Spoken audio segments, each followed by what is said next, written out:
Bonjour, je vais te demander de te présenter. Bonjour, je m'appelle Olivier Dangle, je suis chercheur à l'IRD. Je travaille particulièrement sur la biodiversité et l'effet des... L'IRD pour les profanes comme moi. Oui. Donc l'Institut de recherche pour le développement, qui est un organisme de l'État français de recherche, qui réalise des recherches principalement dans la région méditerranéenne et dans la zone intertropicale. Voilà. Donc je suis écologue à l'IRD, c'est-à-dire que je travaille sur les relations entre les espèces, que ce soit des plantes ou des animaux, et leur environnement, et notamment sur la façon dont les activités humaines impactent ces animaux, ces plantes. Et à mes heures perdues, entre guillemets, je suis photographe et j'aime divulguer ma science, et donc notamment pour le Salon du Livre, je présente ici 2 livres qu'on a réalisés avec des amis ces 5 dernières années. Et pour prendre ces photos, comment tu te débrouilles? Parce que je suppose qu'il faut être plongeur aussi. Alors, je suis une pierre dans l'eau. Je suis très mauvais, donc il y a quasiment aucune photo qui sont prises sous l'eau dans les livres. Je suis plutôt terrestre. Hein. Je me balade avec une grosse caméra, avec plusieurs objectifs pour prendre des photos d'insectes, d'ours, de tapirs, de tout un tas d'animaux qu'on peut rencontrer, notamment en Amérique du Sud, où je vis, mais aussi dans le dernier livre en contact avec un comparse français. On a pris des photos à la fois en France et en Amérique du Sud. Alors par exemple, sur le pourtour de la Méditerranée, qu'est-ce qui impacte le plus? Alors, je suis pas un spécialiste de la région méditerranéenne, puisque moi je vis depuis plus de 10 ans maintenant en Amérique du Sud, donc c'est plutôt ma zone d'origine. Mais on va dire qu'en fait, les menaces qui pèsent sur la biodiversité sont relativement globales, et on arrive à retrouver, alors avec ensuite des affinités différentes et des notes différentes dans chacune des régions, mais globalement, la plus grande menace qu'il y a sur la biodiversité, ça reste la perte d'habitat. C'est-à-dire que l'habitat, les forêts, les récifs coralliens, les plages, le maquis, etc. sont soumis à l'activité humaine, et donc on a les superficies des habitats dans lesquels vivent ces espèces qui diminuent, et ça c'est une pression extrêmement forte, que ce soit pour l'agriculture, pour les mines, etc., sur la biodiversité. Et une deuxième grande cause, ça reste le changement climatique. Justement, la Méditerranée est un petit peu dans le feu de l'actualité avec la COP22 au Maroc, qui est donc cette COP qui doit positionner, on va dire, les États dans l'application de l'accord de Paris qui a eu l'année dernière. Et donc le changement climatique reste quand même une des grandes pressions qu'il y a à la fois sur les sociétés humaines et également sur les milieux naturels, la biodiversité notamment. Parce que la Méditerranée, c'est fermé, il y a plein de pays autour. Et donc le Maroc, la COP qui existe au Maroc en ce moment va peut-être apporter des solutions mondiales et globales, hein, pas que méditerranéennes. Ouais, alors bien sûr, ils vont forcément avoir un petit focus entre guillemets sur la Méditerranée pour présenter les enjeux qu'il y a dans la région. Mais effectivement, le but des Conference of Parties, des COP, c'est véritablement de faire venir la majorité des pays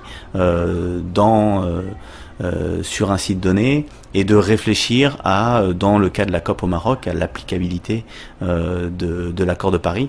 Le Maroc et la France ont pu travailler main dans la main depuis 1 an, justement, puisque Paris restait à la présidence de la COP pendant toute cette année. Et donc ils ont pu travailler main dans la main pour voir quelles pouvaient être les premières façons d'appliquer l'accord de Paris. Et même si effectivement ça se passe au Maroc, la vision et l'impact qui est souhaité est mondial. D'autant plus que même si la Méditerranée est une mer fermée avec un écosystème un peu particulier, on reste sur des enjeux autour de la mer, autour de la santé des océans, du rôle des océans dans la séquestration du carbone, dans l'approvisionnement en poissons. Donc il y a des grandes thématiques qui, même si elles sont importantes en Méditerranée, vont toucher tous les pays côtiers, et ça correspond à quand même une grande partie de la population mondiale. Et comment faire justement avec l'augmentation de la population mondiale? Parce qu'il y a de plus en plus de déforestation, de culture, il faut nourrir tout le monde. Oui, alors le grand enjeu, c'est un des grands enjeux, effectivement, nourrir cette population. Je pense que une des solutions, ça va être de changer un petit peu la manière dont on vit, dont on se nourrit, et la relation qu'on peut avoir avec le milieu naturel.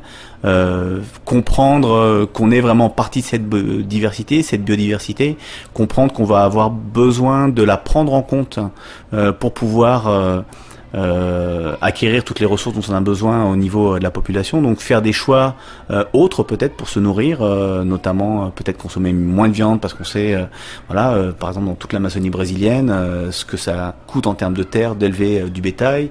On est en train dans certains pays qui n'ont pas de souveraineté alimentaire, on est en train de cultiver du soja par exemple pour donner à nourrir des vaches qui se trouvent aux États-Unis, pour donner à manger à des gens qui sont pas dans le pays, alors que dans le pays même on n'est pas encore souverain d'un point de vue alimentaire. Donc ça va demander, je pense que la population est une partie de l'équation, mais qu'elle n'est pas toute l'équation.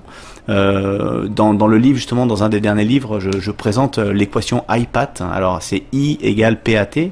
I c'est l'impact, et PAT, P c'est la population, T c'est la technologie, et A c'est l'appétence, c'est-à-dire qu'est-ce qu'on va avoir besoin et quel est un petit peu le way of life. Justement, quand George Bush était arrivé à Rio il y a plus de 20 ans, il avait dit je viens ici mais je mettrai pas en cause l'American way of life. Donc c'est un petit peu dire que le A va pas changer, ce A dans l'équation. Surtout avec des élections qui viennent de tomber, je ne dirais rien.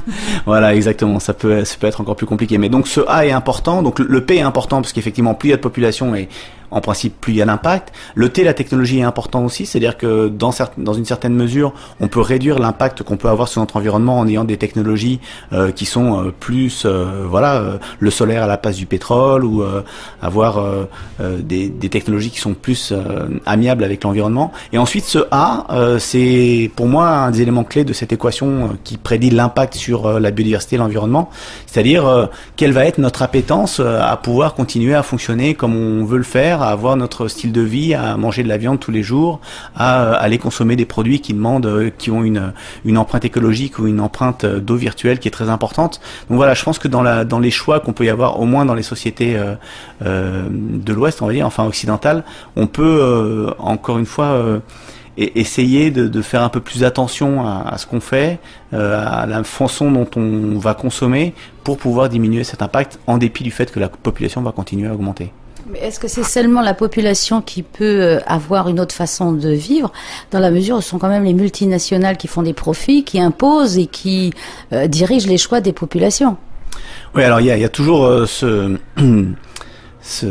compromis, hein, je veux dire, ou ce double acteur qui est ce qui vient d'en haut et ce qui vient d'en bas, hein, le bottom-up et le top-down, comme disent les anglo-saxons. Alors effectivement, là j'ai plutôt parlé de ce qu'on pouvait nous faire en tant que être humain dans nos choix, etc. Mais forcément, il y a tout le côté politique, multinational, de comment je vais effectivement faire des choix pour une entreprise qui vont avoir des impacts pour l'environnement. Là justement, j'étais en train de lire un article hier dans Le Monde qui parlait de la crainte qu'avait notamment à la COP22 au Maroc tout le monde sur l'élection de Donald Trump, en disant ben voilà, il a quand même dit des choses assez négatives sur tout ce qui est changement climatique, en disant que c'était un peu une histoire inventée et qu'on pouvait continuer comme on le faisait, donc du climato-scepticisme. Quand on voit déjà comment Barack Obama, qui lui était s'était entouré de beaucoup de scientifiques pour le conseiller, et les difficultés qu'il avait eues pour faire passer son message vis-à-vis du changement climatique, on se dit que si le président n'y croit pas, ça va être compliqué. Et dans cet article, il disait aussi qu'il y avait quand même beaucoup d'industries, même américaines, qui avaient commencé à parier sur les nouvelles technologies, sur le solaire, sur l'éolien, etc., que ça devenait aussi une part du marché. Donc en dépit du fait que les États-Unis, avec notamment tout ce qui est gaz de schiste, des choses comme ça, se sont relancés et deviennent les premiers producteurs de pétrole, on a quand même toute une frange des